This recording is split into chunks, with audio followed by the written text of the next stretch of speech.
Selamat siang Bapak Ibu sekalian. Saya merasa bangga sekali dan juga sangat bersemangat karena saya berada dalam kerumunan content creator yang luar biasa. Dan kali ini tugas saya tidak terlalu mudah karena justru saya harus memandu diskusi untuk mereka yang disebut dengan content creator. Padahal mereka profesinya udah sibuk banget.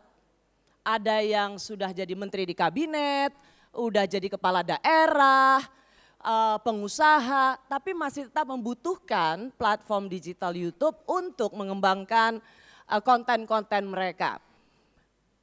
Saya langsung panggil narasumber saya siang hari ini. Saya mulai ladies first, Ibu Susi Pujastuti, ia Menteri KKP periode 2014-2019, seorang pengusaha sejak muda dan sekarang dia menjadi independent aktivis yang sekarang sedang menggunakan tongkat. Jangan ditanya kenapa dia pakai tongkat, saya langsung mau digebuk karena alasannya sangat tidak heroik, saudara-saudara. Berikan tepuk tangan, Ibu ini saya lagi kerja. Berikan tepuk tangan pada Gubernur Jawa Tengah Bapak Ganjar Pranowo. Lalu Wali Kota Bogor Bima Arya, dan last but not least Mbak Putri Tanjung.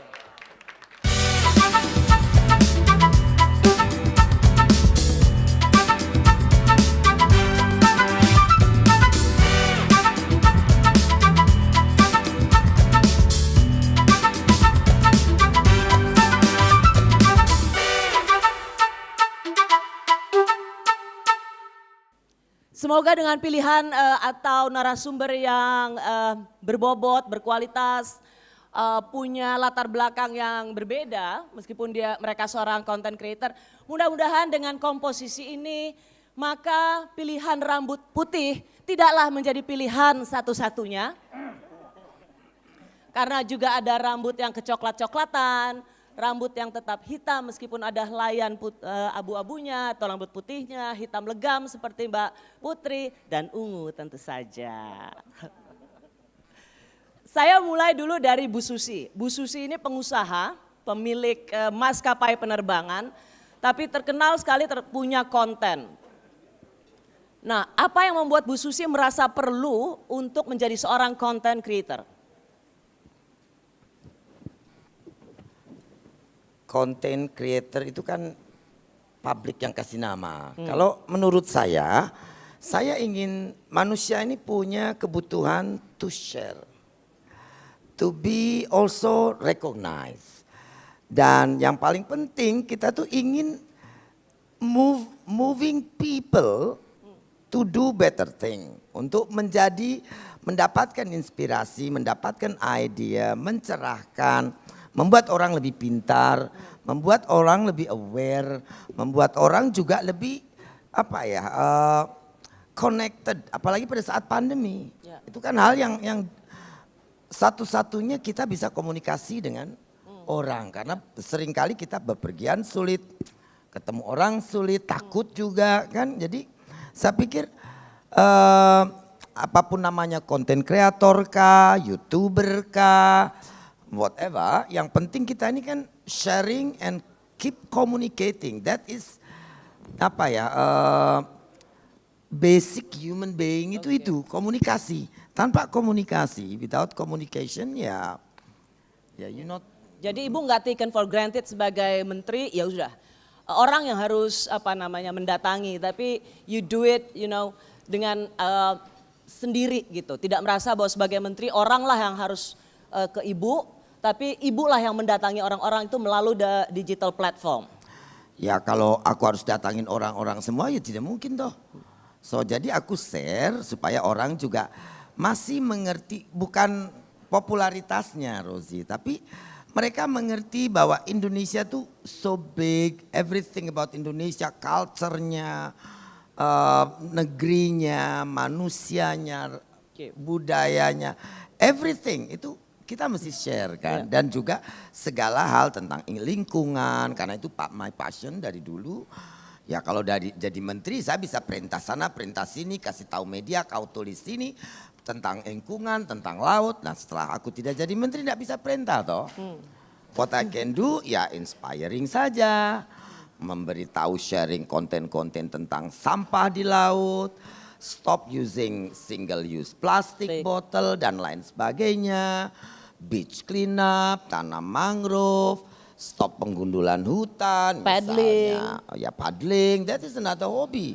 Also good for people to know kan. Gitu. Kalau Pak Ganjar sebagai gubernur mengapa membutuhkan platform digital? Mengapa membutuhkan perlu memasukkan konten-konten itu? Apa memang Pak Ganjar sebagai gubernur kurang pekerjaan?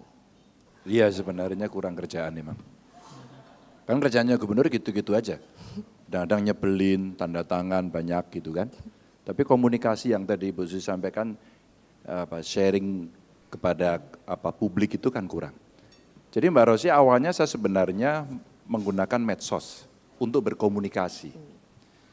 Tapi terlalu pendek itu. Ya, dulu kan selalu dibatasi durasinya ya. Betul, paling cicat, orang komplain begitu ya. Kalau komplain ya publik ke pemerintah, apa sih yang paling gampang? Saya pernah nanya, lalu saya buatlah survei kecil melalui aplikasi yang ada di situ. Jadi kalau kamu mau komplain ke pemerintah, apa yang mau kamu pilih? Kamu datang ke kantor, kamu nulis surat, kotak pos masih ingat nggak? Masih ingat ya Bu Susi kotak pos? Ya biasanya yang ingat kotak pos berarti sudah tua betul. Terus kemudian kamu WA, SMS, telepon, atau medsos. Nomor 1 medsos. Jadi sebenarnya saya awalnya hanya membuka ruang sebanyak mungkin untuk orang bisa komplain. Lalu kenapa pakai YouTube saat itu? Ternyata banyak yang mesti dijelaskan. Sehingga orang perlu ya agak sedikit lengkap, kadang-kadang saya share data di situ, saya ceritakan hal-hal yang melatari kenapa sebuah keputusan diambil dan seterusnya. Awalnya itu aja Mbak, untuk bisa menjelaskan lebih banyak di luar ruang-ruang tertutup. Jadi ada kebutuhan untuk menjelaskan public policy pada publik. Ya. Ya. Saya ke Mbak Putri dulu. Mbak Putri ini punya 2 TV, punya media online. Kayaknya hampir semua media mainstream itu they're owned by you gitu. Kenapa masih butuh platform digital? Oke, selamat siang. Aku agak deg-degan karena sebelahnya orang-orang hebat ya. Jadi kalau TV sama itu kan punya bapak ya, itu kan punya bapak. Jadi bukan punya aku. Jadi aku pingin berkontribusi lah gitu kan. Udah dipercaya sama bapak masuk ke City Corp, apa ya kontribusinya gitu. Jadi dari dulu sebenarnya udah sering keliling Indonesia lewat platform Creativepreneur. Waktu itu Ibu Susi adalah salah satu yang bantuin juga untuk untuk menyebarkan komunikasi soal pentingnya creative entrepreneurship. Tapi waktu itu kita ke kota-kota offline. Nah habis itu kita tapi cuma bisa menyapa 3,7 juta orang dalam waktu 7 tahun. Kita ke beberapa kota lah, 20 kota. Waktu itu ada Pak Ganjar juga di Malang gitu. Jadi abis itu merasa aduh kalau misalkan 3,7 juta butuh durasi 10 tahun, apa ya media yang tepat untuk kita bisa reach lebih banyak audiens dengan cara yang lebih cepat Ya, gitu. karena kalau harus melalui semua kota itu Betul, lama banget nih kayaknya gitu dengan semua keterbatasan yang kami punya. Akhirnya waktu pandemi kita banyak ide-ide kreatif, pingin bikin beberapa konten-konten yang insya Allah bisa menginspire banyak orang. Yaudah kita bikin media sendiri deh gitu, namanya CXO Media. Di mana ya platform? barengan YouTube nih ya? Di mana ya platformnya gitu. Habis itu kita melihat apa ya platform yang tepat atau kita bikin platform sendiri. Tapi akhirnya kita memilih YouTube karena kita merasa YouTube adalah platform yang digemari semua orang dan YouTube tuh adalah platform yang otentik menurut aku karena mereka mensupport a very good quality and high quality content gitu. Jadi kita merasa ya udah UI UX-nya juga bagus, udah terbiasa orang-orang untuk memakainya. Jadi kita memilih platform YouTube. Apakah menurut Putri ini sangat efektif menjangkau anak muda, millennials terutama? Oh iya, sangat-sangat efektif dan apalagi CXO Media sekarang fokusnya di Gen Z. Jadi 1996 ke lebih muda lah ya gitu. Jadi very effective. Terus juga yang paling aku senang adalah jangkauannya luas. Jadi nggak cuma di kota-kota besar, tapi juga bisa ke kota-kota kecil, bahkan juga lebih global. Dalam arti kita bisa akhirnya bekerja sama YouTuber luar, banyak banget partner-partner dari luar yang ngelihat kita dari YouTube gitu. Jadi itu sih, Mbak. Thank you, Put. Mas Bima, pasti saya menduga sebagai untuk mendeliver kebijakan publik atau public policies sebagai seorang wali kota. Tapi apa yang paling menurut yang sangat mempengaruhi Mas Wali menggunakan platform digital ini sebagai seorang kepala daerah? Yang paling berbahaya bagi pemimpin atau pejabat publik itu kalau nggak nyambung atau nggak connect sama warga. Dari dulu usaha pemimpin kan itu. Zaman Orde Baru kan Pak Harmoko misalnya muter komunikasi sambung rasa, Pak Harto kelompok pencapir itu kan supaya connect, supaya nyambung. Dulu ya off air atau radio atau TV. Nah sekarang lihat aja datanya. 90% pengguna sosmed itu pakai YouTube dan Google misalnya. Itu membuktikan bahwa kalau kita nggak masuk ke situ, kita nggak deket, kita nggak nyambung. Bahaya, nggak nyambung dan nggak deket, kita ke kanan, warga ke kiri. Padahal kita kan dipilih oleh rakyat, direct election loh. Nah, jadi menurut saya yang paling pertama adalah supaya kita nyambung, supaya kita connect. Yang kedua, supaya semua tahu wali kota atau gubernur itu nggak tidur loh. Kita itu udah ngerjain ini, belum ngerjain ini, dan akan ngerjakan itu, kira-kira gitu. Wali kota nggak tidur. Sibuk bikin konten. Iya, gubernurnya sampai rambut putih. Nah, saya tuh sampai dibully, Rosi, dibilangin wali konten. Ya, jadi, nah itu dia wali konten ya. Ya daripada nggak ngapa-ngapain mending buat konten. Ya. Tapi apa manfaatnya dibandingkan mudaratnya? Meskipun dibully, dikritik sebagai wali konten, mengapa menurut seorang Mas Bima bahwa ini jauh lebih baik manfaatnya daripada mudaratnya? Ya karena kita kemudian bisa lebih tahu apa yang warga inginkan dan warga lebih tahu apa yang kita lakukan. Kalau suka dan nggak suka biasalah, masa kita pengen semua suka sama kita? Nggak mungkin gitu. Yang penting orang tahu, oh Bima mau bawa Bogor ke sana gitu. Oh Bima belum melakukan ini, kan kira-kira gitu. Nah tapi memang hari ini yang challenging itu adalah gimana kita bisa meramu supaya algoritmanya pas. Kadang-kadang kalau terlalu serius kita kan suka ambisi ya. Ini pengen inspiratif, pengen edukatif. Tapi nggak ada juga. Di sisi lain SEO-nya nggak dapat, algoritmanya nggak dapat. Di sisi lain tiba-tiba tim bilang kita main recehan aja ya, yang pokoknya yang kekinian banget lah. Tapi rasanya jadi konyol dan gak edukatif gitu kan. Padahal kan kita pemimpin, bukan pelawak, bukan entertainer, kira-kira gitu. Nah jadi dari dulu sampai sekarang challengingnya itu, Rosi. Sama tim itu kan kita selalu bagi tugas. Coba cek deh, gimana caranya edukatifnya ada, inspiratifnya ada, nggak recehan, tapi tetap ada yang nonton, kira-kira gitu. Itu challenge ya sebenarnya, karena satu sisi YouTube ini ingin kita gunakan untuk mendeliver message, untuk kebaikan publik, public policies, tapi nggak ada yang nonton. Ya kan? Tapi coba kalau misalnya Mas Ganjar mau bikin konten, tapi judulnya SEO-nya rambut putih. Nah pasti itu menjadi trending, padahal mungkin isinya bukan itu gitu. Jadi kadang-kadang harus isi dan judul itu sesuai dengan algoritma. Itu kan sebenarnya yang ingin Mas Bima katakan. Lebih jauh lagi lagunya. Kadang-kadang kan gitu, kita kalau diskusi sama tim ini jangan pakai lagu ini algoritmanya lagi nggak ini kan gitu. Jadi agak lucu juga gitu. Bu Susi pernah nggak kayak begitu, mikirin kayak gitu? Supaya Enggak? Enggak ada, karena saya tidak serajin Pak Arya Bima, tidak serajin Pak Ganjar. So, saya biasanya hanya berdasarkan feel apa yang menjadi ingin saya share, ya kita buat. Tapi tidak terlalu terlalu aktif banget, rutin, reguler, enggak. So, tapi ya itu cara yang terbaik untuk kita bisa sharing banyak hal. Oh, pokoknya Ibu rekam aja sebagai konten, udah jalan, pokoknya biarkan aja mau banyak atau enggak peduli ya. Nggak terlalu. Nggak terlalu peduli. Karena biasanya kalau Bu Susi misalnya, pernah nggak Ibu melihat di antara yang nonton kalau bilang soal ke public policies, isu-isu lingkungan, yang nonton dikit. Tapi kalau Ibu lagi ngomongin tato di kaki, atau misalnya lagi paddling, itu jauh lebih banyak. Saya tadinya kan gatek Rosi, yang ngurusin begini biasanya anak-anak sama asisten, kan kita nggak tahu. Nah tapi biasanya dikasih tahu, oh Bu ini yang nonton banyak, reaksinya seperti ini, oh bagus. Kalau begitu besok bersih pantai kita masukkan ke YouTube gitu supaya inspiring orang lain. Oke.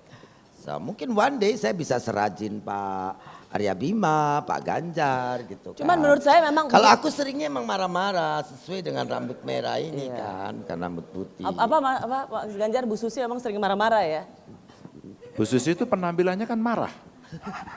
Marah, makanya kalau ngobrol ini Susi si milik Kidi gitu. Cuman asik aja tadi itu yang ditampilkan sosok seorang Susi gitu ya, kalau menampilkan ya seperti itu. Terus apa sih celometannya ya? Iya. Ya. Iya. Tenggelamin aja gitu. Agak ngamuknya jadi brand gitu kan. Iya, Dan betul. akhirnya nemu kliknya kan gitu. Pak Ganjar sering juga ikut berpikir nggak apa ya ini supaya dia banyak viewersnya. Buat apa kita posting konten kalau nggak banyak yang nonton kan? Ya sama Mbak, sebenarnya publik itu kalau saya politisi, pejabat, ya bosen lah dengerin pejabat pidato. Udah pidatonya baca teks, nggak lihat audiens, kalimatnya formal, enggak Mbak. Kalau isinya. Nggak ada isinya lagi, ngapain, nyebelin gitu. Maka sebenarnya kita mulai berpikir keras bagaimana pesan kita bisa sampai kepada mereka. Ya. Maka perlu menyampaikan dengan enak, receh itu ternyata penting. Receh itu penting. Penting. Ternyata suatu ketika saya dikritik keras, apa ini gubernur ngomongnya receh gitu. Daripada kamu ngomongnya nggak jelas, kira-kira gitu kan. Tapi kan nggak bisa saya omongkan. Cuman orang lupa, ada tontonan menarik. Saya datang ke Gunung Turgo di Jogja, mau lihat anggrek. Tiba-tiba lewat kampung kecil. Pintu mobil saya buka. Pak Ganjar, Pak Ganjar. Apa? Bukan. Iya Pak Ganjar, bukan. Siapa? Tugiman. Gitu. Lalu dipotong oleh teman-teman, cerita saya komunikasi sama anak. Terus saya kasih giveaway kepada mereka. Satu anak itu mengucapkan 2 kali. Terima kasih Pak, terima kasih Pak. Yang kedua, orang kemudian ngobrol sama mereka, terus saya posting di seluruh medsos saya. Penontonnya 22 juta, terus kemudian berkembang, lalu saya dikritik keras, saya hanya bilang saja, tahu nggak kalau anak itu butuh perhatian? Tahu nggak kalau orang tua itu lihat anak mesti perhatian sama mereka? Dan tahu nggak anak-anak itu kalau bercanda itu dia akan bahagia? Orang lupa. Jadi seolah-olah kalau pidato yang gimana Kang Bima, teriak yang inspiratif gitu ya, dan nggak didengerin, ngomong apa lu gitu kira-kira. Maka Pengalaman begitu ya? Iya pengalaman begitu dan seringkali kisah inspiratif mereka yang kita jadikan tamu, saya jadi hostnya gitu. Dulu kita tayang di TVRI, terus kemudian selesai, terus saya itulah terinspirasi buat YouTube. Terus kemudian kita undang mereka-mereka yang punya cerita baik, umpama, kok saya nemu ada orang peduli sama ODGJ ya. ODGJ ini keren, suami istri, saya datengin. Mau nggak kita ngobrol? Mas Ganjar aja yang kesini, oke. Kamu lagi di mana? Hari ini saya dapat klien. Kliennya adalah mencari orang itu agar mau pulang. Wah luar biasa. Jutaan pasti orang menonton. Berarti kalau aku tarik benang merahnya, Mas Ganjar memilih cara untuk mengaddress message itu adalah tidak melulu tentang pidatonya, tetapi mencari human sample. Sebenarnya iya, Mbak, kan problem masyarakat itu. Problem masyarakat itu, meskipun saya sampaikan pada mereka, kalau kamu mau melihat public accountability saya, sebenarnya gampang. Kamu ikuti aja medsos saya tiap hari karena kegiatanku ada di situ. Sebenarnya untuk menunjukkan kepada mereka apa sih yang sebenarnya dikerjakan. Dan ketika nanti itu menjadi diskursus yang sangat ramai, perdebatan yang sangat ramai, jejak digital ini bisa dijadikan referensi buat mereka. Untuk Tentang mereka apa yang sudah dilakukan. Iya, jadi ya kadang-kadang kita kumpulin lagi. Nah YouTube kemudian saya pakai untuk menjelaskan secara lengkap. Oh ternyata ada banyak sekali pertanyaan soal ini. Oke. Saya mesti menjelaskan. Ya. Cuman mungkin biar tidak disalahpahami Pak Ganjar, ketika kita menggunakan istilah receh itu bukan kemudian tidak punya kualitas atau mendowngrade kualitas pesannya, tetapi mungkin treatmentnya yang dibuat jangan terlalu serius atau complicated. Itu yang dimaksud dengan receh.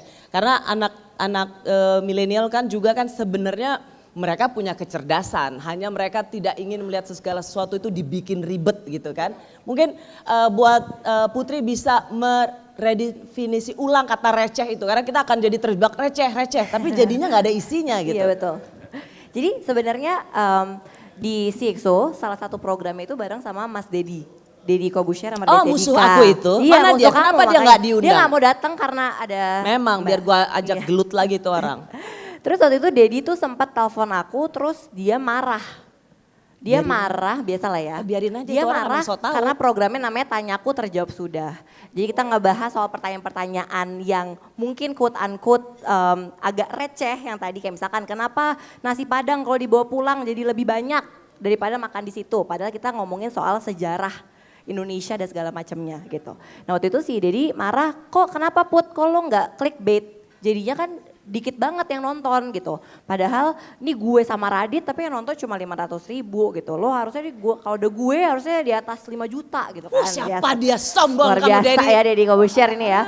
Terus habis itu akhirnya kita define lagi sih sebenarnya kayak Diumpanin deh. iya. Tolong ceritakan lagi banyak sekali tentang keburukan dia supaya menjadi peluru buatku. Jadi waktu itu akhirnya kita redefine lagi sebenarnya clickbait itu apa? Ada nggak sih batasnya dari clickbait atau kerecehan gitu? Ternyata based on survei yang udah kita FGD-in bareng-bareng di CXO, sebenarnya anak-anak muda sekarang apalagi generation Z gitu ya, millennials and generation Z, iya betul kita butuh sesuatu konten yang apa namanya yang gampang dicerna. Itu sebenarnya itu sih kuncinya, gampang dicerna, entertaining tapi dapat sesuatu. Tapi sebenarnya sebagian besar tuh haus loh akan hal-hal yang nggak semuanya harus direcehin. Ya. Gitu Karena mereka juga kritis. They Betul, are karena mereka critical kritis generations, gitu. ya. Mereka pingin ada program-program atau konten-konten yang punya set of values yang sesuai sama mereka. Nah sekarang karena algoritmenya dan kontennya itu semuanya menuju ke hal-hal yang seperti itu. Jadinya kan banyak nih creator-creator yang mengikuti pola tersebut agar viewersnya banyak. Nah jadinya ada segmentasi anak muda yang gelisah dan craving for something yang sesuai sama values-nya gitu. Seberapa sering kamu jadi dilema gitu? Satu sisi ingin inspiring, empowering, mencerdaskan, tapi sisi lain kamu tahu bahwa ini harus clickbait, harus SEO-nya jalan. Dulu waktu Deddy telepon gitu agak juga Mas Deddy telepon agak juga bimbang sih, ini gimana ya, kalau nggak takutnya juga nggak sustainable lagi bisnis si CXO-nya gitu kan, ada di platform YouTube. Tapi ternyata pas udah ngobrol sama banyak teman-teman dari YouTube juga dan segala macam, sebenarnya justru authenticity yang kita punya. Authenticity sih, betul. Kita tuh being authentic, being original, kita stay true to our values. Kita juga milih partner dan klien juga harus sama, sesuai gitu ya sama yang values kita. Ternyata alhamdulillah justru jalan dan menjadi original dan beda. Ya, Gitu. very good Putri, tepuk tangan dulu dong. Aku rasa betul loh itu kata kuncinya emang authenticity. Betul. Jadi saya lihat kalau yang terlalu artificial itu Ya, juga betul. one is booming and then suddenly is no appetite Ya. dari masyarakat, tidak mau klik lagi, tidak mau apa. Yang aku makanya kadang-kadang heran kan, aku nggak ngapa-ngapain, nggak bikin apa, nggak terlalu apa, tapi ternyata ya yang suka dan ngefan banyak aja gitu, walaupun kadang-kadang lebih banyak trouble-nya daripada enaknya gitu kan. Tuh, ingat kan? Iya, mereka Lo jalan senang- sama aku, stop berapa kali. Mereka Gitu loh. senang aja lihat kalau ada perempuan sarap gini. Emangnya lo enggak apa? Mohon maaf hadirin, kita ini partner in crime sometimes. So, but Rosie sometimes is Rahasia Bu, what happened in Pangandaran stays in Pangandaran. Oke. Mas Bima gimana? Jadi kan punya dilema juga tadi. I think this is something Nggak, yang gini. selalu Mas Bima rasain juga. Receh itu wajar, orang butuh hiburan. Tapi kalau pemimpin main recehan terus, itu kan bukan bosan. Tapi tugas kita kan bukan ke sana gitu. Jadi yang penting porsinya saya kira. Kalau mau receh-recehan mungkin 10%, 20%. Kalau wali kota bupati 100% recehan ya apa bedanya sama Mas Dedi misalnya. Yes, Kan Dedi, gitu. kamu dibully lagi. Misalnya gitu. Nah tetapi yang sangat tidak mudah adalah gimana kita combine mix itu. Jadi menarik tapi substance-nya ada itu nggak mudah. Ya. Nggak Di mudah. situ challenge-nya memang disitulah bagaimana supaya pesan gimana kita caranya ter-deliver kita dengan bisa baik. punya konten kreator yang bisa bantu kita buat seperti itu. Mas Ganjar kan sebagai gubernur harus bicara ideologi juga. Saya harus bicara nilai gitu. Nggak mungkin kita hanya berbicara hal yang lucu-lucu terus kan. Nah tapi supaya itu nyampe kita perlu di feeding, perlu dibantu. Perlu collab ya, perlu di feeding untuk algoritma yang pas dan lain-lain gitu. Oke. Konten kreator. Gitu. Ya, Mas Ganjar, apa dari konten di YouTube yang menurut Mas Ganjar it's very impactful? Punya satu selain tadi Tugiman atau yang ODGJ? Yang nonton banyak waktu itu saat saya menghadapi demo. Demonya gede, udah ngamuk, pokoknya gubernur mesti turun, dan saya turun, lalu saya naik panggung, saya negosiasi di atas, selesai. Mereka bubar baik-baik. Itu yang paling impactful. Menurut saya iya, dan pada saat itu terus berimpact bahwa kawan-kawan mahasiswa, demo saya izinkan, tapi seandainya Anda masih bisa diskusi dengan saya, silakan diskusi dengan saya. Kenapa menurut Mas Ganjar itu banyak ditonton? Saya tidak tahu, pasti orang punya penilaian masing-masing. Tapi katanya pada saat itu lagi nggak banyak orang nemuin pendemo begitu. Kalau saya kan dulu juga demo juga, kan kira-kira perasaannya kayak begitu aja kan gitu. Itu satu. Yang kedua sebenarnya ada yang message ingin kita sampaikan kepada ke audiens gitu ya. Message-nya apa sih sebenarnya? Umpama saya bicara stunting. Refleks saya kalau ketemu ibu hamil pasti saya tanya, hamil ya? Gitu. Berapa bulan? Anak nomor berapa? Sebenarnya pertanyaan itu adalah pesan atau edukasi kepada publik bahwa ini anak nomor berapa, siap-siap KB, awas stunting, sudah diperiksakan apa belum kandungannya. Sehingga saya sangat excited betul ketika melihat beberapa ibu kader kesehatan itu dia menjawab, berapa orang hamil di desa ini? 14 Pak. Spontan. Berapa kemudian yang kandungannya bermasalah? 2 Pak. Wah kalau udah kayak gini saya bilang ini selesai urusannya. Ini pesan penting. Tapi cara saya membawakan tidak bisa begini. Bapak Ibu Saudara-saudara, apakah ada yang bisa memberikan informasi kepada saya berapa ibu hamil di sini? Maka dengan bercanda seperti itu, saya biasa udah bawa giveaway. Macam-macam. Anak-anak saya suka kita kasih mainan. Kayak Pak Jokowi ya, suka bagi-bagi kaos. Kaos enggak Mbak. Giveaway gitu. Ya pokoknya mainan, terus kemudian saya kasih apa. Kalau enggak saya tanya, Ibu sudah punya ini, sudah punya itu. Dan dia wah senang sekali. Untuk memberikan reward kepada orang yang sebenarnya berprestasi, tapi saya sampaikan kepada publik dengan cara yang agak santai. Gitu. Oke. Jadi memang Pak Ganjar ini punya triknya sendiri untuk mendeliver message supaya memiliki impact ke publik yang menonton platform digital Pak Ganjar. Satu lagi, waktu kemarin KPK hadir, Barreskrim hadir, saya bilang di belakang galian itu gali. Wah silakan laporkan ke sini. Sekarang semua lapor ya, 1 minggu tutup, 1 minggu aja. Habis itu hidup lagi, habis itu saya sampaikan, saya angkat lagi ke permukaan. Itu message-nya luar biasa. Ini contoh aja sebenarnya yang bisa dari... Momen-momen yang memang Pak Ganjar masukkan sebagai konten ya? Iya. Termasuk yang paling langsung cepat dimasukin ke konten itu kalau nggak salah nganter Mbak Puan waktu itu. Itu paling cepat. Belum selesai acaranya udah diupload. Iya dong, kan itu penting Mbak. Iya. Kan Ya Pak, udah nggak usah dibahas. Ini Pak cuma Bahlil kan bilang gitu kemesraan Nggak usah ini jangan dijelaskan. cepat berlalu. Kan nanya tadi. Ya kan aku udah cuman aku pulang bilang- aja ini. Kan aku Oh, ya. cuma bilang salah satu konten yang paling cepat diupload itu Ya nganter Mbak iyalah, Puan. ya itu pastilah, dong. Mbak. YouTube itu selain gimana? household untuk education, untuk sharing konten macam-macam juga untuk menaikkan frictions gitu maksudmu. Politik gitu ya. Menghangat, mendamaikan. Enggak usah dibahas. Mendamaikan. Soalnya beliau dulu pernah punya pesan khusus, tapi enggak usah saya Nggak usah ya, ceritakan. nggak usah nanti aja. Oh. Nanti aja. yang itu Nanti enggak. dikira kolak. Ya udah yang lain aja, yang lain. Oke. Pernah ngitung nggak Bu Susi, dari YouTube apa dampak ekonominya?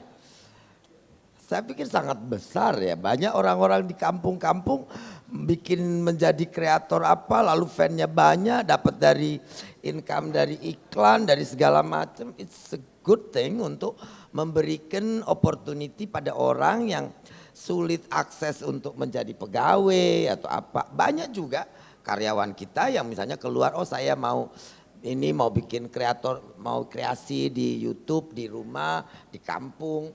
Jadi memberikan opportunity kepada orang-orang dalam kapasitas kecil untuk menjadi independen. Oke. Small UMKM, mikro UMKM yang self sufficient. Seperti kadang-kadang saya bilang di grup kita manajemen Susi Air. Saya ini sekarang dengan bicara ke misalnya diundang seminar atau di dunia usaha gitu perusahaan undang itu dibayar kan. Kalau dulu kan tidak ada begituan, Ros. Nanti Jadi, gratifikasi. ya, jadi sekarang ini kan jadi memberikan dampak yang luar biasa. Hasilnya tentu kita bisa pakai untuk bantu nelayan, untuk penghijauan, untuk beach clean up dan semuanya. Jadi saya pikir rolling ekonomi tadi kan kalau kita lihat slide-nya Google, dari yang tadinya konten kreator sendiri, cuma selfie-selfie sendiri, lalu dia naik hire fotografer. Nanti untuk kontennya dia mungkin perlu barang makanan, barang produksi, juga membantu UMKM lainnya. Saya pikir it's a good thing gitu untuk sharing, menjadikan itu putaran bisnis, new business untuk everybody. Dan semua punya kesempatan sama. Dengan gadget, you bisa menjadi YouTuber, and you bisa menjadi pegawai untuk dirinya sendiri, pengusaha kan itu namanya. Sebelum saya tutup, saya mau minta bagaimana kan sebenarnya kekuatan besar Bu Susi, kekuatan yang besar sebagai seorang influencer di sosial media, di platform digital, Mas Wali juga gitu, Mbak Putri juga begitu, Mas Gubernur juga begitu. Bisa nggak ada ide nggak supaya kekuatan ini bisa berkolaborasi menjadi kekuatan global yang besar? Pasti bisa. Idenya gimana? Ada masukan nggak Bu Susi? Harus digarap misalnya konsepnya ini lingkungan, konsepnya sosial, konsepnya entertainment. Nah itu dikolaborasi antar sesama konten kreator entertainment 10, 15, 20 itu jauh lebih banyak followernya. Aku tahu sendiri dari misalnya kalau kita lihat Pavarotti. Yang Pavarottinya sendiri enggak terlalu banyak tapi yang dia menyanyi bersama Cat Stevens, bersama Bon Jovi, bersama yang mendengarkan itu jauh lebih banyak karena you pull different taste, different viewer, different audience menjadi satu, jadi bigger kan. Kalau itu aja juga kadang-kadang bosan kan. Saya lihat dari musikus itu yang berkolaborasi, misalnya duet atau trio itu jauh lebih banyak viewernya daripada yang single solo singer. Jadi itu Ibu menawarkan gagasan adanya cluster ya, entertainment dan lain sebagainya. Mas Wali? Birokrasi atau pegawai negeri itu kan dilatih untuk taat aturan, ikut regulasi, dan spending money. Padahal kita punya kewenangan dan punya anggaran besar. Sayang kalau kemudian nggak membuka ruang-ruang kreasi. Jadi menurut saya hari ini harus collab antara ASN, birokrasi dengan para konten kreator. Kepala dinas itu nggak ngerti apa yang kita ngomongin sekarang, seperti itu. Padahal kan banyak hidden gem kita, banyak hal-hal yang tersembunyi yang bisa diekspos kita. Itu harus digabungin jadi satu. Seperti contoh, saya setiap tahun selalu buat pertanggungjawaban wali kota dalam bentuk video singkat di YouTube. 2-3 menit, orang tahu semuanya. Dibanding kemudian harus ngeprint, memperbanyak textbook ataupun di-download kan susah. Orang jadi tahu semua gitu. Jadi kolaborasi lah kata kuncinya menurut saya. Oke. Mbak Putri? Kalau di CXO kita itu nge-treat program-program kita tuh seperti IP, jadi intellectual property. Jadi kita memikirkan betul gimana ya caranya IP kita ini, program-program kita ini bisa sustainable dan dampak atau impact-nya tuh terasa. Nah dengan cara apa? Dengan cara setiap IP yang kita punya, kita selalu berkolaborasi, kita nggak pernah sendirian. Jadi kita ada berkolaborasi sama Dedi sama Radit, kita ada berkolaborasi sama Venture Capital, kita bikin the first ever investment show, di mana kita mengundang women entrepreneur, hanya women entrepreneur untuk pitching ide mereka terus mendapatkan funding langsung. Jadi itu semua IP kita yang ada di YouTube, yang kita semua IP-nya nggak ada yang nggak partner, semuanya berkolaborasi. Karena tadi Bu Susi bilang dengan berkolaborasi sama-sama reach-nya jadi lebih banyak sebenarnya. Engagement-nya juga jadi lebih banyak, dampaknya insya Allah juga lebih banyak. Nah sama yang kedua mungkin yang paling penting adalah kreatornya sendiri sih Mbak Rosi. Karena sekarang kreator tuh banyak banget. Tapi kreator yang punya akses yang sama di kota-kota besar kan nggak banyak. Mereka nggak tahu loh IP itu sebenarnya penting. Mereka kan belum tahu banget soal haki. Mereka belum tahu soal gimana caranya bisa memproduce quality content yang sustainable biar nggak naik sekali. Habis itu tiba-tiba jadi tadi yang Bu Susi bilang udah selesai. Jadinya nantinya ya, pendapatan mereka dan segala macamnya juga jadi nggak sustainable gitu. Jadi penting banget memang untuk ya tadi itu sumber daya manusia atau kreator-kreatornya ini dilihat, diperhatikan dan banyak yang punya privilege harus banyak berkolaborasi untuk membantu dan make sure bahwa semua kreator punya kesempatan yang sama, punya kesempatan untuk belajar yang sama dan punya right atas tadi itu karyanya sendiri gitu. Itu aja penting sih itu untuk penting memastikan sekali. bahwa kreasi dia, karya cipta dia juga mendapat imbalan yang sepadan. Betul, mereka punya hak atas karya mereka sendiri. Gak hanya melulu tentang ngejar programatik Betul, misalnya, tapi mereka tahu bahwa hasil karya mereka yang otentik itu mendapat penghargaan yang layak. Betul. Terakhir Mas Gubernur. Iya, sebenarnya kalau saya ide dimunculkan, diupload, setelah itu jadi meeting point. Karena apa? Setelah itu orang banyak bertanya, itu di mana, itu bagaimana. Nah saya punya tim yang kemudian kita tindak lanjuti, handle dulu.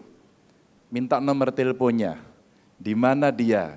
Sehingga istilah zamannya Bu Susi zaman dulu gitu ya, waktu Bu Susi masih muda, kopi darat gitu loh.